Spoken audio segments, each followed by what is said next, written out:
in 2011, a train carried 8% more passenger than in 2010.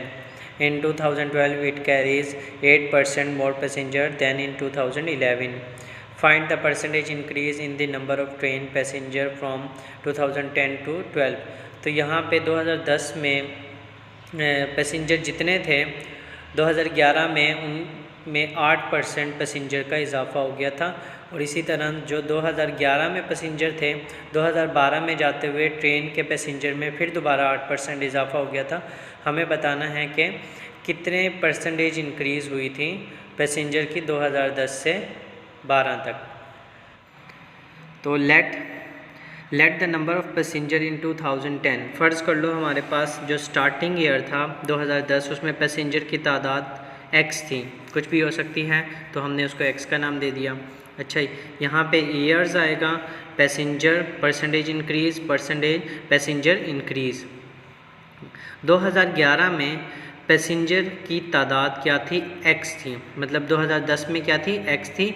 और 2011 में उसमें 8% का इजाफ़ा हो गया। 8% का इजाफ़ा मतलब क्या हो जाएगा? 108 100 में 8 प्लस करोगे तो 108 हो जाएगा। और डिवाइड में ये परसेंटेज का 100 है तो ये 100 रहेगा और मल्टीप्लाई बाय x, ये नंबर ऑफ़ पैसेंजर हैं। इसको हम इससे डिवाइड करेंगे 1.08 x पैसेंजर इंक्रीज़ हो गए। और इसी तरह जब 2012 में आएंगे, 2012 में पुराने वाले पैसेंजर यूज़ होंगे, ये वाले 1.08x ये पैसेंजर आ गए। अब पैसेंजर जो हैं ये हैं। अब 2012 में दोबारा 8% का इजाफ़ा हुआ, इस वैल्यू में 8% का इजाफ़ा। 100 में अगेन 100 में 8 प्लस करोगे 108 हो जाएगा। परसेंटेज इंक्रीज़ हुई थी और ये परसेंटेज के लिए डिवाइड में 100 है और मल्टीप्लाई बाय वो वैल्यू जो यहाँ पे है 1.08x। अब इसको कैसे सोल्व करेंगे? आपने कैलकुलेटर से पहले इसको और इसको मल्टीप्लाई करना है और फिर जो आंसर आएगा उसको 100 से डिवाइड करना है तो ये वैल्यू आ जाएगी। सही है। उसके बाद हम परसेंटेज इंक्रीज़ निकालेंगे। परसेंटेज इंक्रीज़ किसकी निकालनी है? पैसेंजर की। तो पैसेंजर पहले कितने थे? x थे 2010 में, अब कितने हो गए? 1.1664। तो परसेंटेज इंक्रीज़ निकालते हैं। पहले तो हम बड़ी वैल्यू रखेंगे, ये वाली 1.664 ये यहाँ पे रखा, फिर माइनस का साइन लगाएंगे और फिर जो पैसेंजर थे x 1x भी लिख सकते हैं, ये 1x। और डिवाइड में ये परसेंटेज इंक्रीज़ का फार्मूला है, डिवाइड में क्या होता है? टोटल, जिससे हम जितने पैसेंजर से हम ये परसेंटेज निकाल रहे हैं, नीचे x आएगा। अब 1.664 में से 1 को माइनस करो तो 0.1664 बचेगा और यहाँ x 7 आएगा और x से x कट गया तो ये वैल्यू आएगी 0.1664 और मल्टीप्लाई बाय 100 परसेंटेज के लिए आया है। तो हमने जब इसको 100 से मल्टीप्लाई किया तो ये 16.64 इसकी परसेंटेज आ गई।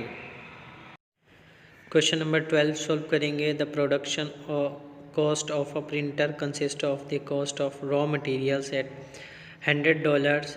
The cost of overheads जो उसमें यूज़ हुए हैं वो $80 के हैं और wages at $120। If the cost of raw material and overheads are increased by 11% and 20% respectively, higher wages are decreased by 15%. Find the percentage increase or decrease in the production cost of the printer. तो इस सवाल को solve करते हैं। तो यहाँ पे ये चार्ट बनेगा इस तरह। ओरिजिनल कॉस्ट रॉ मटेरियल्स की है जो है वो $100 है। परसेंटेज इंक्रीज़ होने के बाद 11% उसमें इजाफा हुआ है। 100 में 11 को ऐड करो तो 111 हो गया और ये डिवाइड में क्या आएगा? 111 डिवाइड बाई 100 और ये उसकी कॉस्ट है $100। इससे मल्टीप्लाई किया 100 से 100 कैंसिल हो गया। यहाँ पे न्यू कॉस्ट जो आएगी वो 111 होगी। उसके बाद आवर हेड्स जो हैं उसकी ओरिजिनल कॉस्ट 80 है, उसमें 20% का इजाफा हुआ है तो 100 में 20 को ऐड करो 120 हो गया। डिवाइड में क्या आएगा? 100। 80% उसकी कॉस्ट थी। पहले 120 को 80 से मल्टीप्लाई करेंगे, जो आंसर आएगा 100 से डिवाइड करेंगे 96 इसकी न्यू कॉस्ट हो जाएगी। इसके बाद वेजेस जो हैं वो $120 के थे, उसमें 15% डिक्रीज़ हुआ है। अब 100 से 15% माइनस करो तो 85 आता है। 85 को 100 से डिवाइड करेंगे तो पहले 85 को मल्टीप्लाई कर देंगे 120 से और फिर 100 से डिवाइड करेंगे तो 102 इसकी न्यू कॉस्ट हो जाएगी। फिर उसके बाद इन सबको टोटल करेंगे तो 309 हो जाएगा।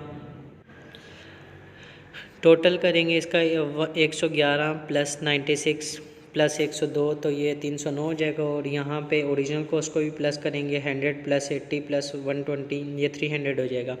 परसेंटेज इंक्रीज़ निकालेंगे तो ज़्यादा वाले वैल्यू को पहले रखते हैं 309 माइनस 300 से माइनस करेंगे और डिवाइड में ओरिजिनल वैल्यू आती है जो कि 300 थी मल्टीप्लाई बाय 100 तो माइनस करके पहले 309 में से 300 निकालेंगे तो 9 बचेगा और बाकी वैसे ही फिर 9 को 100 से मल्टीप्लाई करके 300 से या 20 से 20 कैंसिल हो जाएंगे और 3 1 3 3 3 9 ये 3% इसका आंसर आ जाएगा।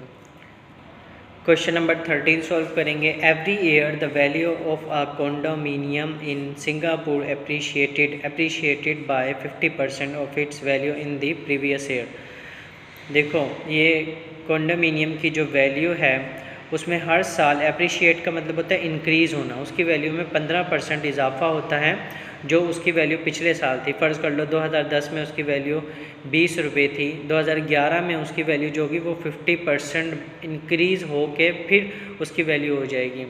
तो उसकी वैल्यू जो थी 2012 में 899300 ये थी। हमने उसकी वैल्यू मालूम करनी है कि 2010 में उसकी वैल्यू कितनी थी। तो द वैल्यू ऑफ कॉन्डोमिनियम इन 2012 तो ये थी हमारे पास। 2012 में उसकी वैल्यू इतनी थी, लेकिन 2011 में फ़र्ज़ कर लो उसकी value let the value of condominium in 2011 x. जो 2011 में इसकी वैल्यू थी वो कितनी थी, एक्स थी। अब 2011 में ही उसकी वैल्यू में 15% का इजाफा हुआ था, तो 2012 में तब जाके ये वैल्यू हुई थी। तो मतलब 50% of x 50% more of x, तो 50% मोर ज़्यादा मोर ऑफ एक्स कितनी हो जाएगी, 100 में 50% का इजाफा हो गया है। 100% उसकी ओरिजिनल वैल्यू थी, उसमें 50% इंक्रीज़ होने के बाद ये वैल्यू आई थी 899300। अब इन दोनों को प्लस किया 115 हो गया और ये इतना ही हो गया। अब यहाँ पे हमने डिवाइड कर दिया है 15 से 115 से क्योंकि ये 1% बनाना है 115 को इससे भी ये ख़त्म करना था, तो इसको भी 115 से डिवाइड कर दिया और इसको भी।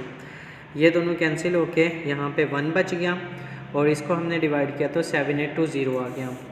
उसके बाद दोनों तरफ 100% किसी भी वैल्यू की प्राइस आउट ऑफ 100% होती है, तो 100% के लिए यहाँ पे भी 100% से मल्टीप्लाई कर दिया और इस साइड पे भी 100% से मल्टीप्लाई कर दिया।